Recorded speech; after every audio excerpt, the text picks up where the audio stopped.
Everyone says a 350Z is a GT car, but in my experience, GT normally means soft, unengaging, and a bit rubbish. But I feel like this 350Z is actually a genuine sports car that can do GT things, which is exactly what GT should be all about.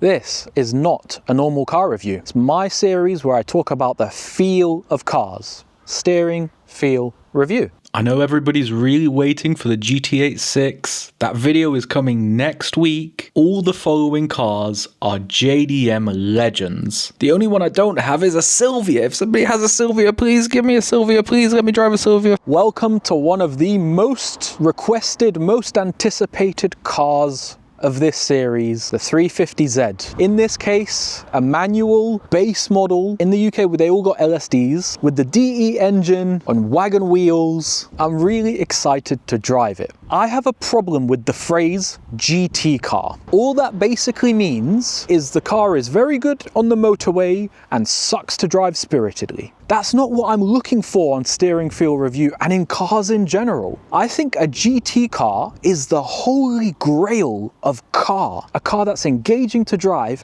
and comfortable long distance. If you look through the many reviews that I've done so far, it's very rare to find a car that combines those two talents. But there's a good chance here that the 350Z could do exactly that. It's back with its removable battery.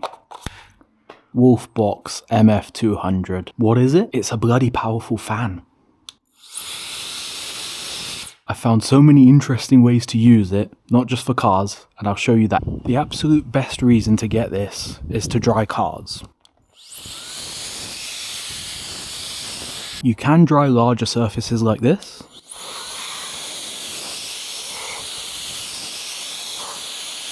But it works best when you've got annoying, intricate areas like wheels. There are other use cases for this guy too. This is a computer that's very dusty. And now I don't have to clean the bloody computer. I'm telling you guys, I love this thing. This is in Wolfbox's Prime Day sale that's live right now. There are links in the description to take you right there and get the absolute best deal that you can. A massive thanks to Wolfbox for sponsoring this video. Now let's get back to it. These are all the things I test for steering feel.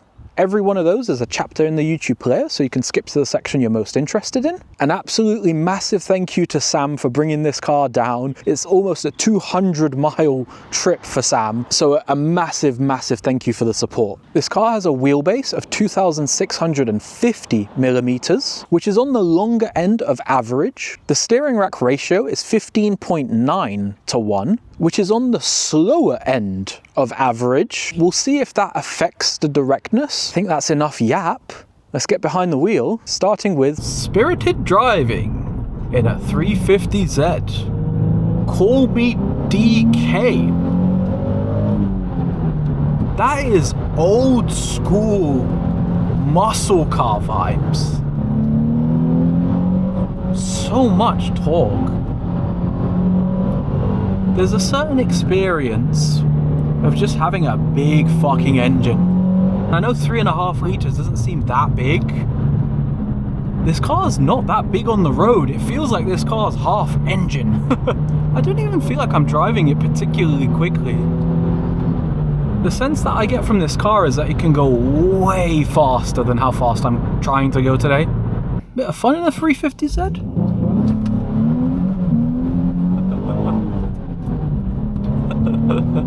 I remember all the reviews I've ever watched of 350Z, and people really harp on about how heavy it feels. I don't feel like it feels that heavy. The suspension manages its weight very well.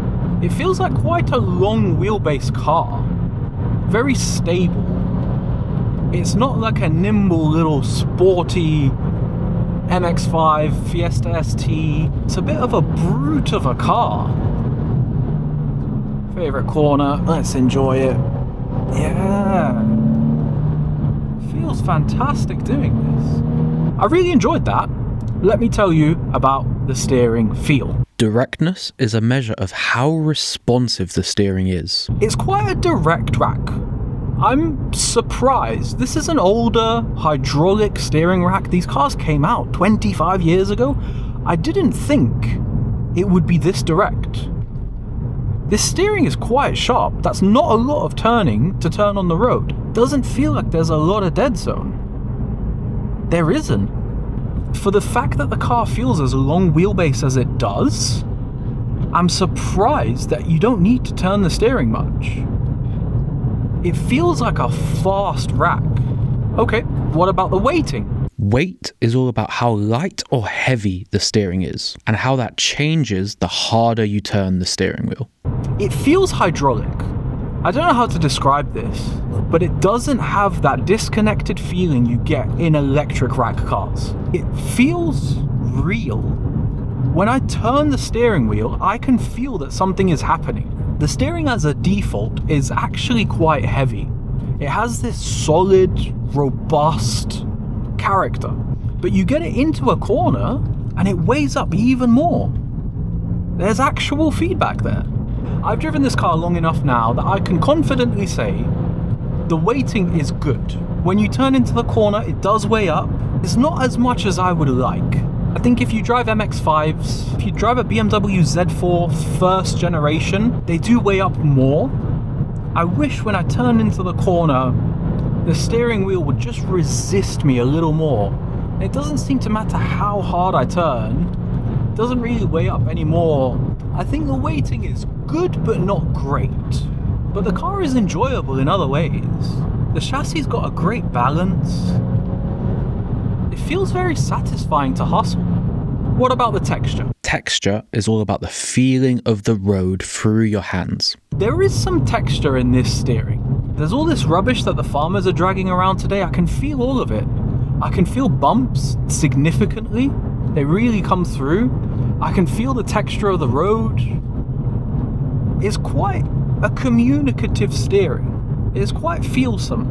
But when I'm going around a corner, no matter how hard, I don't really feel the grip level at the tyre. This could also be because this car's heavy with big tyres and a lot of grip.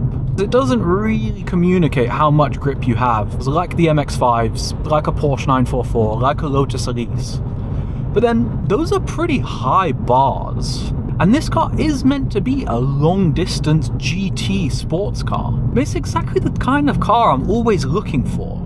A car that's comfortable on your way to some fantastic roads, and then really good to enjoy on those fantastic roads. Let's talk about normal driving.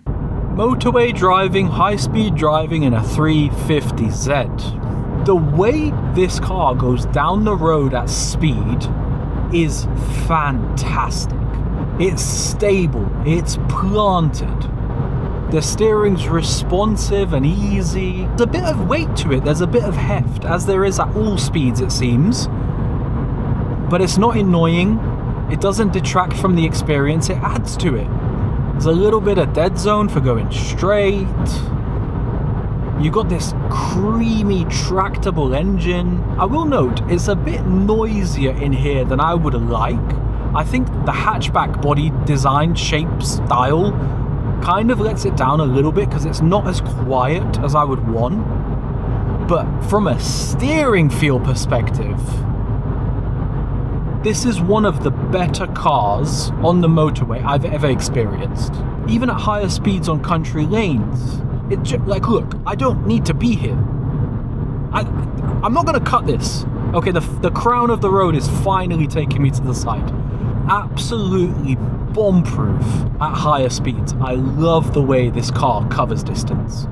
What's a 350Z like to drive around town? It's nicer than I thought it was going to be.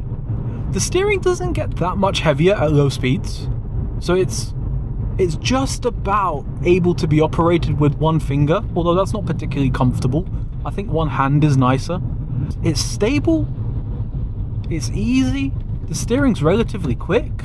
It doesn't annoy me. I thought the suspension would be really stiff because it's a sports car, but it really isn't. There's torque from what feels like 0 RPM, so it doesn't really matter what gear you use. What is the self-centering like? Oh, non-existent. Okay. That might be the worst self-centering I've ever experienced. That's quite impressive. I'm going to try it again here. Was it just the speed? Maybe I wasn't going fast enough around the roundabout? No. It's a little bit, it's not very good. What is this car like to park? Do you know what? The steering isn't that heavy. It's definitely a little heavy, especially at lower speeds like right now, and there's no self-centering at lower speeds. It feels like a sports car, and it feels like an old hydraulic rack. It feels solid. Conclusions and scores, starting with this car as a whole. This is one of the better vehicles I've ever driven.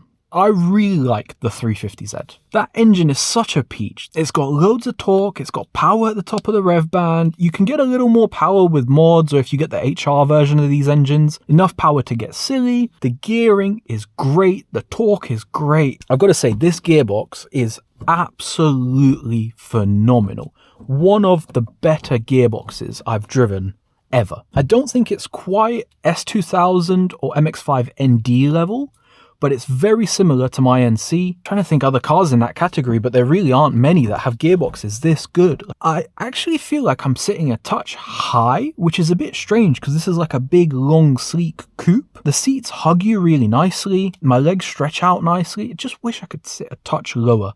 I don't feel like the materials are particularly impressive. I think that lets it down a little bit in terms of road noise.